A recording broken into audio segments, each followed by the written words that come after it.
Hello everyone, this is Shahrukh Hamid Khan और स्वागत है आपका हमारे यूट्यूब चैनल SRK पाठशाला में। और आज हम बात करेंगे क्लास 9th हिस्ट्री के chapter socialism in Europe and the Russian revolution. Last part, ये आखिरी पार्ट होगा इसका, और इसके बाद ये चैप्टर हम करेंगे एंड। तो चलिए चैप्टर को स्टार्ट करते हैं, इस वीडियो को स्टार्ट करते हैं। लेकिन अगर उससे पहले आपने हमारे चैनल को सब्सक्राइब नहीं किया है तो उसे सब्सक्राइब करें, लाइक करें और शेयर करें। पिछली सारी वीडियोस की, इस चैप्टर के पार्ट्स की जितनी भी वीडियोस हैं उनकी मैं लिंक आपको डिस्क्रिप्शन में दे दूंगा, तो आप उसको देख सकते हैं। चलिए चैप्टर को स्टार्ट करते हैं। तो इस चैप्टर की पिछली कुछ वीडियोस में हमने देखा था किस तरीके से रशिया में अलग अलग आइडियोलॉजीज़ आई और उसमें से जो सोशलिज्म थी उसका इम्पैक्ट काफ़ी ज़्यादा देखने को मिला। कई सारे रेवोल्यूशंस हुए, हमने ब्लडी संडे के बारे में पढ़ा, फेब्रुअरी रेवोल्यूशन के बारे में पढ़ा और अक्टूबर रेवोल्यूशन के बारे में भी पढ़ा। हमने देखा था किस तरीके से अक्टूबर रेवोल्यूशन के बाद चेंजेस आना स्टार्ट हो गए रशियन सोसाइटी में, और एक पार्टी जो थी बोल्शेविक पार्टी जिसके लीडर थे व्लादिमीर लेनिन, वो काफ़ी ज़्यादा चेंजेस लेकर आए रशियन सोसाइटी में। और अब उनकी जो पार्टी थी बोल्शेविक पार्टी, उसका नाम चेंज करके क्या कर दिया गया था, रशियन कम्युनिस्ट पार्टी कर दिया था। तो यहाँ तक की स्टोरी हमने देख ली थी। अब हम आगे का चैप्टर स्टार्ट करते हैं। तो इस तरीके से जो बोल्शेविक्स थे उनका डोमिनेंस होने लगा था रशियन सोसाइटी में, रशियन एम्पायर में। अब वही हर जगह दिखाई देने लगे थे। तो कुछ ऐसी चीज़ें वो करने लगे जिसकी वजह से जो वहाँ की जनता थी, जो लोग थे, वो भी उसके अगेंस्ट होने लगे थे। तो सबसे पहले हम देखते हैं major setback of Bolsheviks. So November 1917 Bolshevik conduct election to the constituent assembly but they failed. ठीक है, अब क्योंकि इतना ज़्यादा डोमिनेंस कर दिया था बोल्शेविक्स ने, तो उन्होंने कंडक्ट किए इलेक्शन, बट इलेक्शन में उतना ज़्यादा सपोर्ट उनको नहीं मिला और वो इलेक्शन जो थे वो क्या हो गए, फेल हो गए। जनवरी 1918 में असेंबली रिजेक्ट बोल्शेविक मेजर्स। अब जो बोल्शेविक मेजर्स थे, उनके जो भी ऑब्जेक्टिव्स थे, उसको असेंबली, जो कि असेंबली किसके द्वारा बनाई गई थी, बोल्शेविक द्वारा ही बनाई गई थी, वो भी उनका अपोज करने लगी थी, उनके मेजर्स को क्या करने लगी थी, रिजेक्ट करने लगी थी, है ना। अब देख सकते हो, अब यहाँ पर जो कॉन्स्टिट्यूएंट असेंबली थी और जो बोल्शेविक पार्टी थी, इन दोनों के बीच कॉन्फ्लिक्ट यहाँ पर पैदा होने लगा। ठीक है, लेनिन ने क्या किया, अब भाई जो असेंबली थी वो बोल्शेविक्स के मेजर्स को नहीं मान रही थी, उनको रिजेक्ट कर रही थी, तो लेनिन ने क्या किया, लेनिन ने डिसमिस कर दी असेंबली को ही। भाई उसने असेंबली को ही क्या कर दिया, डिसॉल्व कर दिया। March 1918 Bolshevik made peace with Germany at Brest Litovsk. तो मार्च 1918 में बोल्शेविक्स ने क्या किया, एक ट्रीटी साइन किया, मतलब एक समझौता किया, किसके साथ, जर्मनी के साथ। ठीक है, ताकि उनके और जो भी रशिया के बीच के जो रिलेशंस हैं वो अच्छे हो सके। बट क्या ये वहाँ के लोगों को पसंद आ रहा था, हम आगे स्टोरी में देखते हैं। तो अब अगर आप देख रहे हो तो अब सिचुएशन ऐसी हो गई है कि जर्मनी में और कोई पार्टी नहीं रह गई, सिर्फ एक ही पार्टी रह गई। कौन सी, वो है आपकी रशियन कम्युनिस्ट पार्टी, जिसको हम बोल्शेविक पार्टी भी बोलते हैं। ठीक है, तो Russia become one party state. अब रशिया कैसा स्टेट बन चुका था, एक ही पार्टी का स्टेट बन चुका था, एक ही पार्टी वहां पर थी जो कि क्या कर रही थी, वहां पर डोमिनेंस कर रही थी। Bolshevik became the only party to participate in the parliament of the country. Obvious सी बात है भाई, एक ही पार्टी है तो वही क्या करेगी, पार्लियामेंट ऑफ द कंट्री में क्या करेगी, पार्टिसिपेट करेगी। धीरे धीरे ये लोग क्या करने लगे, जो बोल्शेविक्स थे, ट्रेड यूनियन वर केप्ट अंडर पार्टी कंट्रोल। ठीक है, जो भी ट्रेड यूनियंस हुआ करते थे, है ना, मैंने आपको बताया था कि अलग अलग यूनियंस बनने लगे थे, तो जो ट्रेड यूनियंस थे उनको भी अपने कंट्रोल में लेने लगे थे, कौन, Bolsheviks. Then there is a lack of individual freedom under Bolsheviks. ठीक है, तो बोल्शेविक्स अब क्या कर रहे थे, इतना ज्यादा डोमिनेट कर रहे थे लोगों को कि उनके जो इंडिविजुअल फ्रीडम्स थे वो भी कहीं ना कहीं क्या हो रहा था, वो भी कहीं ना कहीं उनका भी हनन हो रहा था। ठीक है, सीक्रेट पुलिस चेक फर्स्ट, ठीक है, सॉरी चेका फर्स्ट। अब चेका फर्स्ट क्या है, एक सीक्रेट पुलिस बनाई गई, किसके द्वारा, बोल्शेविक्स के द्वारा। और भी अलग अलग तरीके की सीक्रेट पुलिस हुआ करती थी, जैसे कि OGPU, ठीक है, NKVD, इस तरीके की सीक्रेट पुलिस बनाई गई थी, जो कि क्या करती थी, जो भी बोल्शेविक्स को क्रिटिसाइज करता था, है ना, या उनके मेजर्स को नहीं मानता था, उनको वो क्या करते थे, पनिशमेंट देते थे। तो अब आप देख रहे हो कि एक जो बोल्शेविक पार्टी थी जो सोशलिज्म के आइडिया पर चल रही थी, अब धीरे धीरे से वो अपने पाथ से, अपने ट्रैक से क्या होने लगी थी, हटने लगी थी, है ना। क्योंकि सोशलिज्म की जो आइडियोलॉजी है वो ये चीजें नहीं बोलती कि लोगों को डोमिनेट किया जाए, ठीक है, उन्हें मारा पीटा जाए, ठीक है, वो उनके हित में बात करती है। तो अब कहीं ना कहीं जो बोल्शेविक्स थे वो अलग पाथ पर जाने लगे थे, ठीक है। Many young writers and artist were disappointed due to the censorship law, ठीक है। तो बोल्शेविक्स ने क्या किया भाई, बोल्शेविक पार्टी ने सेंसरशिप लॉ को क्या कर दिया, पास कर दिया। अब इससे क्या हो रहे थे, जो राइटर्स थे, आर्टिस्ट वगैरह थे, वो भी काफी ज्यादा डिसअपॉइंट हो रहे थे। तो आप देख रहे हो यहाँ पर जो कॉमनर्स हैं, ठीक है ना, जो कॉमन पीपुल हैं, वो कहीं ना कहीं धीरे धीरे अब किसके अगेंस्ट होते जा रहे हैं, बोल्शेविक पार्टी के अगेंस्ट होते जा रहे हैं। अब अगर किसी पार्टी या गवर्नमेंट और उस देश में रहने वाले लोगों के बीच में अगर कॉन्फ्लिक्ट होने लगे तो फिर उसका रिजल्ट क्या होता है, उसका रिजल्ट होता है वॉर। और यही होने वाला था अब रशिया में भी। तो रशिया में अब होगा क्या, सिविल वॉर। चलिए इसको देखते हैं हम कि रशिया में किस तरीके से सिविल वॉर स्टार्ट हुआ। तो सबसे पहले हम इस सिविल वॉर का थोड़ा सा बैकग्राउंड देखते हैं। So the Bolsheviks ordered land distribution. Okay, तो आपको मालूम है बोल्शेविक्स के जो लीडर थे कौन, लेनिन, उन्होंने 3 क्या दिए थे, अपने अप्रैल थीसिस दिए थे। क्या क्या दिया था कि भाई जो बैंक है वो नेशनलाइज हो जाए, ठीक है, जो लैंड है उनका रीडिस्ट्रीब्यूशन हो, मतलब वो नोबिलिटी से लेकर किसको दे दिया जाए, पीजेंट्स को दे दिया जाए, है ना। ये सारी चीजें कही गई थी। तो उसमें से जो बोल्शेविक्स थे उन्होंने क्या किया कि जो लैंड रीडिस्ट्रीब्यूशन था उसको स्टार्ट कर दिया था। तो रशिया की जो आर्मी थी, ओके, तो रशिया की जो आर्मी थी वो अब क्या होने लगी, ब्रोकअप होने लगी। अब रशिया की आर्मी क्यों ब्रोकअप होने लगी, क्योंकि भाई जो आर्मी थे, ठीक है, वो वेल ट्रेंड आर्मी नहीं थे। वो कौन थे, वो कॉमनर्स थे, उसमें से बहुत से लोग पीजेंट्स थे। तो जब बात ये आई कि क्या हो रहा है कि बोल्शेविक्स ने लैंड का रीडिस्ट्रीब्यूशन कर दिया है, तो उन्होंने क्या किया कि जो भी आर्मी में पीजेंट्स थे वो लोग अपनी आर्मी छोड़कर कहां पर आ गए भाई, अपने अपने घर आ गए, अपने अपने गांव आ गए, ताकि उनको भी क्या मिले, उनकी लैंड मिल जाए, और ताकि वो क्या कर सके, उसमें अपने जो भी परिवार का पालन पोषण है वो सही तरीके से कर सके, ठीक है। Soldier mostly peasants wish to go home for the redistribution and deserted, ठीक है। तो अभी जैसा मैंने बताया, तो ये सारी चीजें होने लगी। जो भी आर्मी में सोल्जर्स वगैरह थे, बेसिकली वो जो पीजेंट्स थे वो क्या कर गए, अपने घर वापस लौट गए, ठीक है। अब non Bolshevik socialist liberals and supporters of autocracy condemned Bolshevik uprising. अब धीरे धीरे क्या होने लगा कि जो सोसाइटी थी वो 3 अलग अलग ग्रुप्स में डिवाइड होने लगी, और अब इन तीनों के बीच में ही क्या होने लगे, कॉन्फ्लिक्ट्स पैदा होने लगे। सबसे पहले थे नॉन बोल्शेविक सोशलिस्ट, मतलब जो बोल्शेविक के क्या थे, बिल्कुल अगेंस्ट थे। अब दूसरे जो थे वो लिबरल्स थे। लिबरल्स कौन होंगे, जो भी सोशलिस्ट रेवोल्यूशनरीज होंगे, ठीक है ना। लिबरल्स का तो काम ही होता है क्या, कि फ्रीडम के बारे में बात करना। तो अब यहाँ पर आप देख रहे हो कि जो बोल्शेविक्स हैं वो क्या कर रहे हैं, सोसाइटी को डोमिनेट कर रहे हैं। तो ऑब्वियस सी बात है जो लिबरल्स लोग होंगे वो क्या करेंगे, इनका अपोज करेंगे। और जो थर्ड थे वो कौन थे, supporters of autocracy, means the conservative peoples, है ना, जो कि मोनार्क को ज्यादातर क्या करते थे, सपोर्ट करते थे।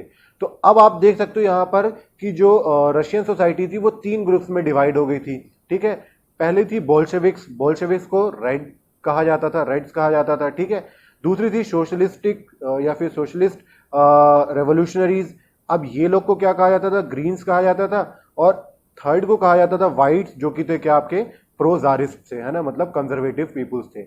अब क्या थे, बेसिकली जो बोल्शेविक रेड्स थे, है ना, जो बोल्शेविक्स थे, रेड्स थे, इनके अगेंस्ट कौन थे, ये दोनों थे, मतलब ग्रीन्स और व्हाइट्स थे।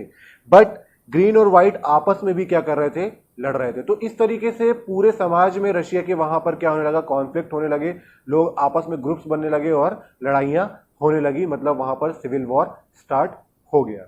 आगे देखते हैं हम।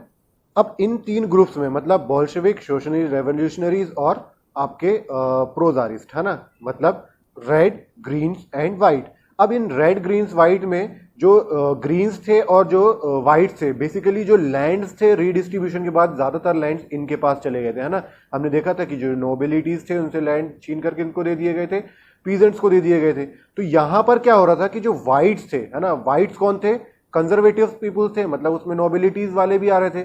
तो कहीं ना कहीं उनसे जो लैंड छीन करके इनको दिया गया था, पीजेंट्स को दिया गया था। तो आपस में आप कह सकते हो कि जो ग्रीन और व्हाइट थे वो भी लड़ना स्टार्ट कर दिए थे, ठीक है।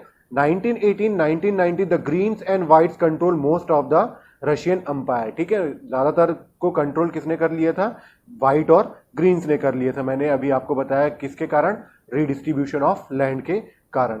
अब इस तरीके की सिचुएशन जब रशिया में उत्पन्न हो रही थी, पैदा हो रही थी, तो सबसे ज्यादा फियर जो था वो किसको हो रहा था, जो आसपास की कंट्रीज थी, मतलब अदर जो यूरोपियन कंट्रीज थी, उनको ऐसा लग रहा था कि कहीं ऐसा ही सिचुएशन हमारे यहाँ भी नहीं होने लगे। तो उन लोगों ने क्या किया कि French, America, British and Japanese troops worried at the growth of socialism in Russia, है ना। अब उन लोगों को भी रखने लगा कि जिस तरीके से रशिया में ग्रोथ हो रही है सोशलिज्म की, उस तरीके से कहीं हमारे यहाँ भी ना होने लगे। और अगर ऐसा होता है तो उनकी जगह पर भी या उनकी कंट्री में भी क्या होने लगेंगे, सिविल वॉर्स वगैरह होने लगेंगे। A civil war took place between red army and white army, ठीक है। तो बेसिकली रेड आर्मी और व्हाइट आर्मी के बीच में क्या होने लगा, सिविल वॉर होने लगा। So looting, banditry and famine became common, है ना, ये सारी चीजें होने लगी। तो आप देख रहे हो यहाँ पर जो माहौल था ना रशिया सोसाइटी का, वो धीरे धीरे क्या होने लगा, खराब होने लगा। किस वजह से, बोल्शेविक्स की डोमिनेंस की वजह से, ठीक है। Supporters of private took harsh step with peasants, है ना, पीजेंट्स के खिलाफ ये लोग क्या करने लगे, हार्श स्टेप लेने लगे, मतलब उनको मारने लगे और उनसे वापस से क्या करने लगे, जो जमीन थी, लैंड थी, वो छीनने लगे। Loss of popular support for the non Bolshevik, ठीक है। नॉन बोल्शेविक जो थे उनको भी जो सपोर्ट था वो क्या होने लगा, धीरे धीरे कम होने लगा। तो काफी खराब माहौल पैदा हो गया था कहां पर, आपके रशिया में। आगे देखते हैं हम इसमें। लेकिन ये जो वॉर था, इस वॉर में क्या हुआ कि जो जीत हुई वो किसकी हुई, बोल्शेविक्स की हुई। मतलब बोल्शेविक वॉन अगेन, ठीक है। बोल्शेविक जीत गए क्योंकि भाई उनके लोग ज्यादा थे, उनके सपोर्टर्स ज्यादा थे, तो कहीं ना कहीं वो डोमिनेट करने में क्या हो गए, सक्सेस हो गए। January 1920 Bolshevik control most of the former Russian empire, ठीक है। काफी ज्यादा कह सकते हो आप, काफी बड़े हिस्से को, रशिया के काफी बड़े हिस्से को बोल्शेविक्स ने क्या कर लिया था, कंट्रोल कर लिया था। अब आखिर इस वॉर में, इस सिविल वॉर में बोल्शेविक क्यों जीते और उनका कंट्रोल क्यों हुआ, इसका रीजन था succeeded due to the corporation with non Russian nationalities and Muslim Jadidist. अब मुस्लिम जदिस्ट कौन थे, मैंने आपको पिछली वीडियो में भी बताया था। जदिस्ट मतलब जो मुस्लिम रिफॉर्मर्स थे, तो उनका सपोर्ट था कहीं ना कहीं बोल्शेविक्स को। और जो नॉन रशियन नेशनैलिटीज थे, है ना, मतलब रशिया के आसपास के जो छोटे छोटे क्या थे, आप कह सकते हो कंट्रीज थे, है ना, वो भी क्या कर रहे थे, किसको सपोर्ट कर रहे थे, बोल्शेविक्स को सपोर्ट कर रहे थे, जिसकी वजह से जो बोल्शेविक्स थे वो क्या हो गए, जीत गए। Non Russian nationalist diverted from socialism. अब ये जो नॉन रशियन नेशनलिटीज थे, है ना, मतलब ये जो लोग थे, ये कहीं ना कहीं डाइवर्ट हो गए थे किससे, नेशनलिज्म की आइडियोलॉजी से। उसका एक एग्जांपल है इन खीवा। खीवा एक आप कह सकते हो सेंट्रल एशिया का एक छोटा सा देश है।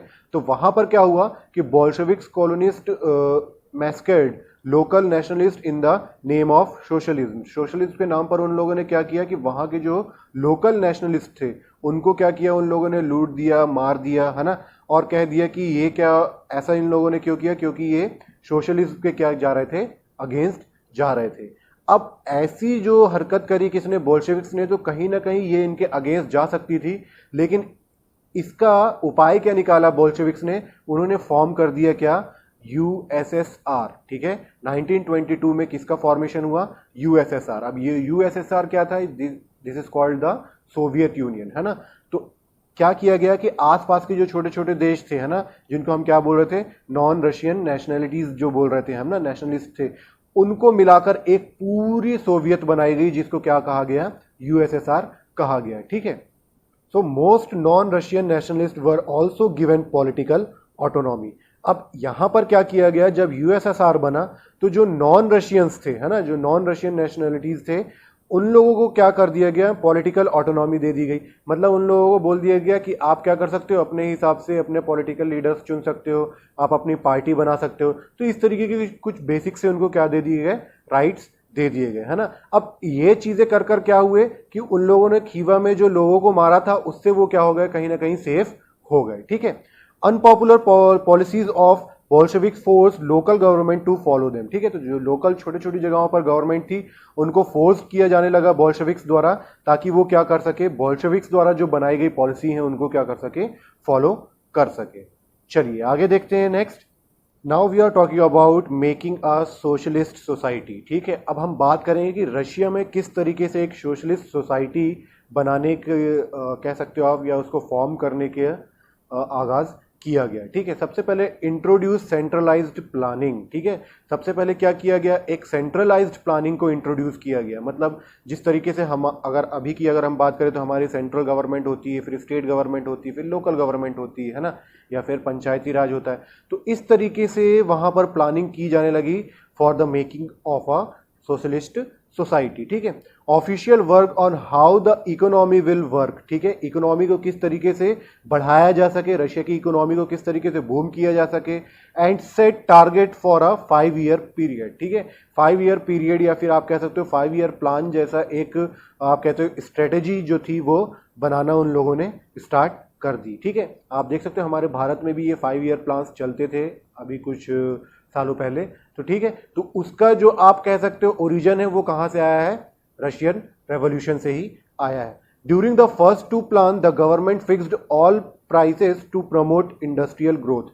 अब इसमें क्या किया गया, जो 5 ईयर प्लान्स बनाए गए तो उसमें से जो 2 थे, शुरू के 2 प्लान्स थे, मतलब 1927 टू 1932 एंड 1933 से लेकर 1938 में क्या कर दिया गया कि गवर्नमेंट ने सारे प्राइजेस को क्या कर दिया, फिक्स कर दिया। मतलब प्राइजेस को एकदम फिक्स कर दिया to promote the industrial growth, और ताकि इंडस्ट्रियल ग्रोथ को क्या किया जा सके, बढ़ाया जा सके और एक वेल सोशलिस्ट सोसाइटी को डेवलप किया जा सके।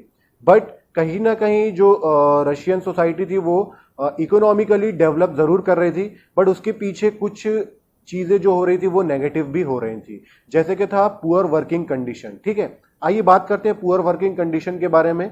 सो the rapid construction led to poor working condition especially in the city of Magnitogorsk. ठीक है, तो एक भाई सिटी थी मैग्नीटोग्रोस्क, वहां की जो कंडीशंस थी वर्कर्स की, है ना, वो क्या होती जा रही थी, दिन ब दिन खराब होती जा रही थी। ठीक है, construction of a steel plant were achieved in the 3 years. भाई जो मैंने आपको अभी बताया कि जो इकोनॉमिकली डेवलपमेंट था वो तो जरूर हो रहा था, बट जो सोशल डेवलपमेंट था लोगों का, वर्कर्स का, वो धीरे धीरे क्या होते जा रहा था, खराब होते जा रहा था। ये इसका एक डिसएडवांटेज है या डीमेरिट था।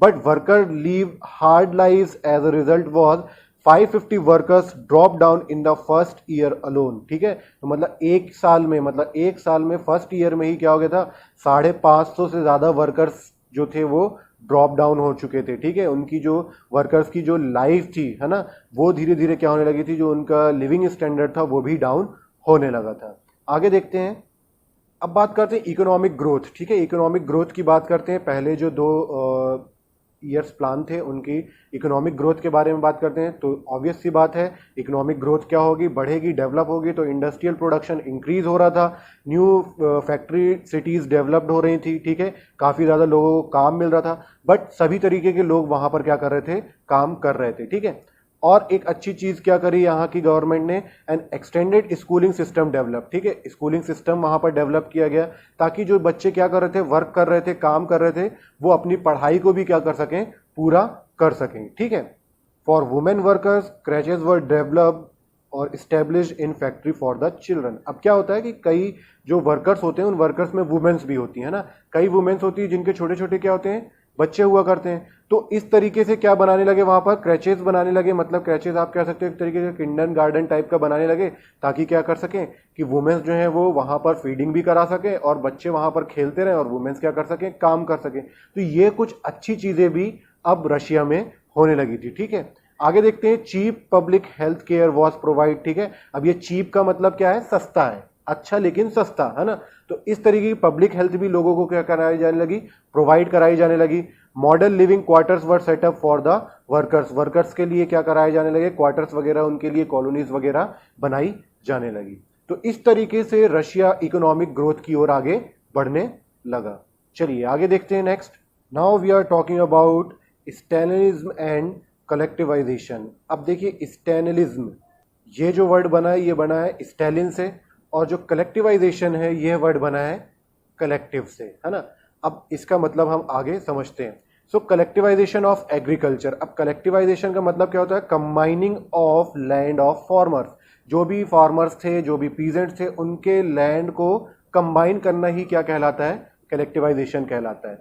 तो हुआ क्या कि 1924 में, ठीक है, 1924 में जो लेनिन थे, ठीक है, मतलब बोल्शेविक जो लीडर थे लेनिन, वो उनकी क्या हो गई थी भाई, हो गई थी डेथ।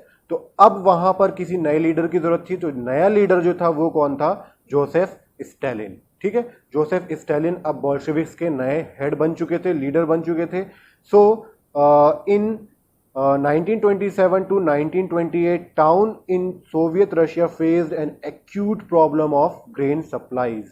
अब क्या होने लगा था कि 27 से 28 के बीच में जो टाउन था, बेसिकली जो टाउन्स के एरियाज थे, वहां पर रशिया में क्या होने लगा था कि ग्रेन सप्लाईज की जो प्रॉब्लम थी वो जनरेट होने लगी थी, है ना। मतलब फूड की जो शॉर्टेज थी वो वहां पर जनरेट होने लगी थी। So government fixed prices at which grains to be sold. तो गवर्नमेंट ने क्या किया भाई कि जो प्राइजेस थे उसको क्या कर दिया? फिक्स्ड कर दिया। अब प्राइजेस फिक्स्ड होने का सीधा सीधा नुकसान किसको होना था? पीजेंट्स को होना था। तो peasants refuse to sell their grains to government buyers at fixed prices. तो भाई पीजेंट्स ने रिफ्यूज कर दिया, उन्होंने मना कर दिया कि हम इतने कम दामों में क्या नहीं करेंगे, अपने जो भी क्रॉप्स होंगी, जो भी हमारा प्रोडक्शन होगा, ग्रेन्स होंगी, उनको हम नहीं बेचेंगे। ठीक है, क्योंकि उससे उनको क्या हो रहा था भाई? नुकसान हो रहा था। अब थोड़ा सा हम जानते हैं जोसेफ स्टालिन के बारे में। तो भाई after the death of Lenin किसको हेड बनाया गया? जोसेफ स्टालिन को बनाया गया। और इनका जो सोचना था, इनका जो पर्सपेक्टिव था, इनका जो पाथ था, इनकी जो आइडियोलॉजी थी, उसी को ही हम क्या बोलते हैं? स्टैलिनिज्म बोलते हैं। ठीक है। So Stalin introduced firm emergency measures. आइए अब हम इनके बारे में और डिटेल में आगे देखते हैं। अब जब स्टालिन को बनाया गया हेड, और उसी समय वहां पर क्या होने लगे, जो भी टाउन्स वगैरह थे, है ना, बेसिकली टाउन्स में, रशिया के टाउन्स में क्या होने लगा? फूड की शॉर्टेज होने लगी। अब टाउन्स में क्यों होने लगी? क्योंकि कंट्री साइड्स के लोगों के पास क्या था भाई? लैंड था, तो वहां पर क्या कर सकते थे? प्रोडक्शन कर सकते थे। बट टाउन्स में, शहर में आप थोड़ी वहां पर खेती कर सकते हो, है ना। तो वहां पर ज्यादातर क्या होने लगा कि जो ग्रेन्स का शॉर्टेज थी वो होने लगी। तो इन सारी चीजों को माइंड में, ध्यान में रखते हुए स्टालिन जो थे, he believed that rich peasants and traders were holding stock in the hope of higher prices। अब वो ये सोचने लगे स्टालिन कि जो रिच पीजेंट्स हैं और ट्रेडर्स हैं वो क्या कर रहे हैं? वो स्टॉक जमा कर रहे हैं। मतलब जो भी ग्रेन्स वगैरह हैं, फूड्स वगैरह, क्रॉप्स वगैरह, उनको अपने घर में क्या कर रहे हैं? जमा करके रख रहे हैं और इंतजार कर रहे हैं किसका?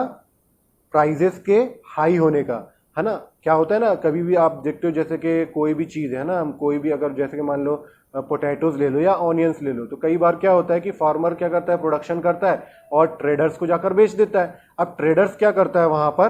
ट्रेडर्स उस चीज को रखे रहता है बहुत दिनों तक, और फिर जब उस चीज के, उस पर्टिकुलर जो भी क्रॉप के जब प्राइस हाई हो जाते हैं, तब वो मार्केट में लाकर उनको बेचता है हाई प्राइस में और ज्यादा मुनाफा कमाता है। तो स्टालिन के दिमाग में ये चीजें चलने लगी कि जो रिच पीजेंट्स हैं, है ना, जो मतलब नॉर्मल पीजेंट्स से अच्छे पीजेंट्स हैं, जिनके पास काफी ज्यादा लैंड है, तो वो लोग क्या कर रहे हैं? कहीं ना कहीं स्टॉक को अपने घर पे या अपनी जगह पर क्या कर रहे हैं? होल्ड करके रख रहे हैं for the hope of higher prices. And he decided to stop the speculation. ठीक है, उन्होंने सोचा कि इस तरीके की स्पेकुलेशन को हमको क्या करना है? बंद करना है और उसे रोकना है। In 1928, party member toured the grain producing area supervising enforced grain collection। तो यहां पर स्टालिन ने क्या किया? एक आप कह सकते हो ग्रुप टाइप का बनाया कुछ लोगों का, ठीक है, कुछ मेंबर्स का। और वो लोग क्या करते थे कि जाते थे अलग अलग जगहों पर, क्या करते थे? टूर करते थे, और जो ग्रेन प्रोड्यूसिंग एरिया होते थे वहां जाकर देखते थे कहीं जो पीजेंट्स हैं वो क्या कर रहे हैं? स्टॉक में उस चीज को रख तो नहीं रहे हैं, होल्ड तो नहीं कर रहे हैं चीजों को, मतलब क्रॉप्स को होल्ड तो नहीं कर रहे हैं, ग्रेन्स को होल्ड तो नहीं कर रहे हैं, ताकि वो बाद में उसको हायर प्राइजेस में बेच सके, है ना। इस तरीके की सुपरवाइजिंग वो वहां पर करने लगे। अब इस तरीके की चीजें जब होने लगी तो कहीं ना कहीं जो पीजेंट्स थे वो अगेंस्ट जाने लगे किसके? स्टालिन के। ठीक है, रेडिंग कूलक्स, है ना, तो कूलक्स पर भी क्या करने लगे? वो रेड डालने लगे। अब ये कूलक्स कौन हुआ करते थे? तो बेसिकली अगर आप सिंपल भाषा में समझो तो कूलक्स जो है वो क्या है? एक रशियन वर्ड है जिसका मतलब होता है रिच पीजेंट्स, है ना। तो जो भी रिच पीजेंट्स थे, the name of well to do peasants जो हुआ करते थे, उनको वहां पर क्या बोला जाता था? कूलक्स बोला जाता था। तो उन कूलक्स पर वो जो टीम थी, जो मेंबर्स बनाए गए थे, वो क्या करते थे? रेड डालते थे, चेक करते थे कहीं इन लोगों ने स्टॉक को होल्ड करके तो नहीं रखा है। After 1917 land had been given over to the peasants, है ना, पीजेंट्स को क्या कर दिया गया था? लैंड दे दिया गया था। तो कहीं ना कहीं वो ये सारी चीजों का चेक किया करते थे। तो from 1929 the party forced all peasants to cultivate in collective farms. अब इन कलेक्टिव फार्म्स को रशिया में क्या कहा जाता था? कोलखोज। क्या कहा जाता था? कोलखोज। कोलखोज बेसिकली क्या होता था? कलेक्टिव फार्म्स हुआ करते थे। तो यहाँ पर स्टालिन ने क्या किया, अभी हम आगे देखेंगे कि जो लैंड्स जो रीडिस्ट्रीब्यूट कर दिए गए थे ना, तो जो छोटे छोटे लैंड्स जो छोटे छोटे पीजेंट्स के पास गए थे, तो यहाँ पर स्टालिन ने कहा कि उनसे वापस से लैंड ले लो और उन लैंड को मिलाकर एक बड़ा फार्म बना दो, एक बड़ा लैंड बना दो, और उन पर ही लोग क्या करेंगे? कल्टीवेशन करेंगे, और वहीं पर जो भी प्रॉफिट होगा उसको क्या कर दिया जाएगा? शेयर कर दिया जाएगा। ठीक है, तो इस तरीके के जो कलेक्टिव फार्म्स हुआ करते थे उनको क्या कहा जाता था? कोलखोज कहा जाता था। चलिए आगे देखते हैं। अब देखते हैं Stalin's collectivisation programme. So the peasant work on the land and kolkhoz profit was shared. अभी मैंने बताया कोलखोज मतलब आपका जो भी कलेक्टिव फार्म्स हुआ करते थे उसमें पीजेंट्स को कहा गया कि आप उसमें वर्क करो, मतलब उनको फोर्स किया जाने लगा कि आप उसमें वर्क करो और जो भी प्रॉफिट होगा उसको क्या किया जाएगा? शेयर किया जाएगा। Some peasants resisted and destroyed their livestock. अब कुछ जो थे वो तो मान गए, लेकिन कुछ जो थे वो नहीं मान रहे थे, तो उन लोगों ने क्या करने लगे कि अपना जो लैंड था, अपनी जो भी क्रॉप्स हुआ करती थी, ग्रेन्स हुआ करती थी, उसको ही वो डिस्ट्रॉय करना उन लोगों ने स्टार्ट कर दिया, है ना। मतलब अगर हम यूज नहीं कर सकते तो आप भी यूज नहीं करोगे। दे वर सिवियरली पनिश्ड, है ना। उनको क्या किया जाने लगा? काफी ज्यादा पनिश्ड किया जाने लगा इसके लिए। Many were deported and exiled. कुछ लोगों को क्या कर दिया गया? देश से बाहर कर दिया गया, कुछ लोगों को कुछ सजा दे दी जाती थी। तो इस तरीके का माहौल किया जाने लगा। अब आप देख सकते हो कहीं ना कहीं यह आइडियोलॉजी बोल्शेविक पार्टी की शुरू में नहीं थी, क्योंकि जो बोल्शेविक पार्टी थी वो किसके आइडियोलॉजी पर चल रही थी? सोशलिज्म पर चल रही थी, जहां पर आपको पीजेंट्स के लिए काम करना था, जहां पर आपको वर्कर्स के लिए काम करना था। बट अब आप क्या कर रहे हो? वर्कर्स और पीजेंट्स को ही क्या कर रहे हो? पनिशमेंट दे रहे हो। तो कहीं ना कहीं वो अपने आइडियोलॉजी के पाथ से अब क्या होने लगे थे? अलग होने लगे थे। Peasants did not want to work in collective farms. ठीक है, तो जो कलेक्टिव फार्म्स था वहां पर पीजेंट्स ने काम करने से क्या कर दिया? बिल्कुल मना कर दिया। The government of Stalin allowed some independent cultivation. ठीक है, तो जो छोटे छोटे इंडिपेंडेंट कल्टीवेशन थी उनमें से कुछ को ही कह सकते हो आप परमिशन दी गवर्नमेंट ने, बाकी सारों को उन लोगों ने क्या किया? एक कलेक्टिव फॉर्म्स के रूप में बना दिया, जिसको हम कोलखोज कहते हैं। और फिर वहां पर उनसे जबरदस्ती पीजेंट से क्या कराया जाने लगा? काम करवाया जाने लगा। ठीक है, in spite of collectivisation production did not increase immediately. तो कहीं ना कहीं स्टालिन ने ऐसा सोचा कि ये जो कलेक्टिवाइजेशन प्रोग्राम है इसके द्वारा क्या होगा कि जो प्रोडक्शन होगा वो होगा इंक्रीज, और उससे जो फूड शॉर्टेज की प्रॉब्लम है वो हो जाएगी सॉल्व। बट ऐसा हुआ नहीं, है ना। ऐसा जल्दी तो हो नहीं सकता कि जल्दी जल्दी क्या करा जा सके। जल्दी से अगर हम कलेक्टिव फार्म्स बना देंगे और उसमें खेती करेंगे तो जल्दी से क्या हो जाएगा? खूब सारा प्रोडक्शन होगा और उस प्रोडक्शन से फूड की शॉर्टेज होगी। ठीक है, तो जो स्टालिन थे वो काफ़ी ज़्यादा क्या कर रहे थे? कलेक्टिव फार्म्स को बना रहे थे, प्रोड्यूस कर रहे थे, और वहाँ पर चाह रहे थे कि जल्द से जल्द प्रोडक्शन ज़्यादा हो और जो फूड शॉर्टेज की प्रॉब्लम है वो कम हो। बट कहीं ना कहीं नेचर उनका साथ नहीं दे रहा था, है ना।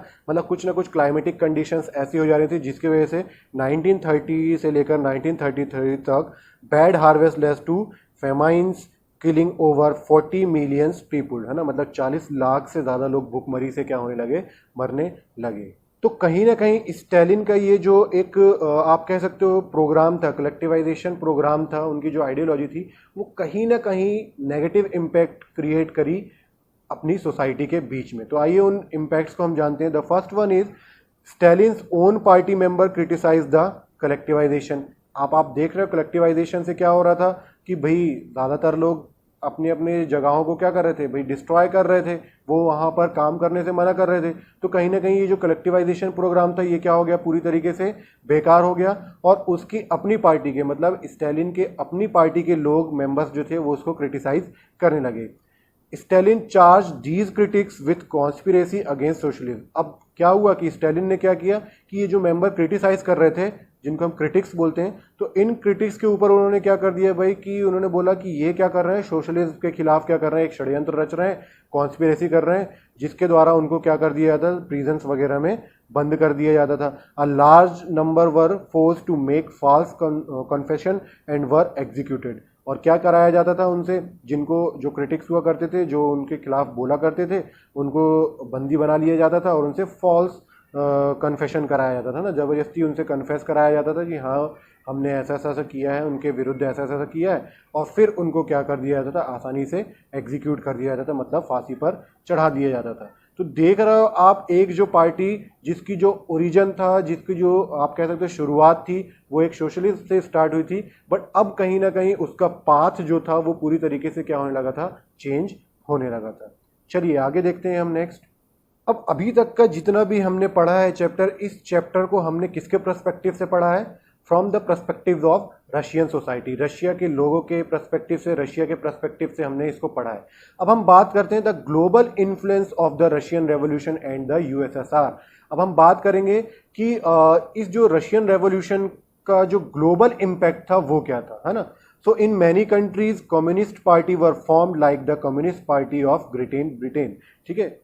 सो भाई अलग अलग कंट्रीज में क्या होने लगी, कम्युनिस्ट पार्टीज बनने लगी, ठीक है। जिस तरीके से रशिया में थी उस तरीके से अलग अलग कंट्रीज में भी क्या होने लगी, कम्युनिस्ट पार्टीज बनने लगी। जैसे कि आप ब्रिटेन में देख सकते हो कम्युनिस्ट पार्टी बनी, ठीक है। Encourage colonial peoples to follow their experiment, है ना। अब ये जो कॉलोनियल पीपुल्स हुआ करते थे ना, मतलब अलग अलग जो बड़ी कंट्रीज हुआ करती थी वो अपनी कॉलोनीज बना लिया करती थी छोटी कंट्रीज में, तो वहां के पीपुल को एक क्या मिलने लगा, एनकरेजमेंट मिलने लगा, है ना। जैसे कि अगर हम बात करें इंडिया की, तो इंडिया को भी काफ़ी ज़्यादा रशिया रेवोल्यूशन से आप कह सकते हो मोटिवेशन मिला, ताकि वो किसके विरुद्ध जा सकें, ब्रिटेन के विरुद्ध जा सकें, ठीक है।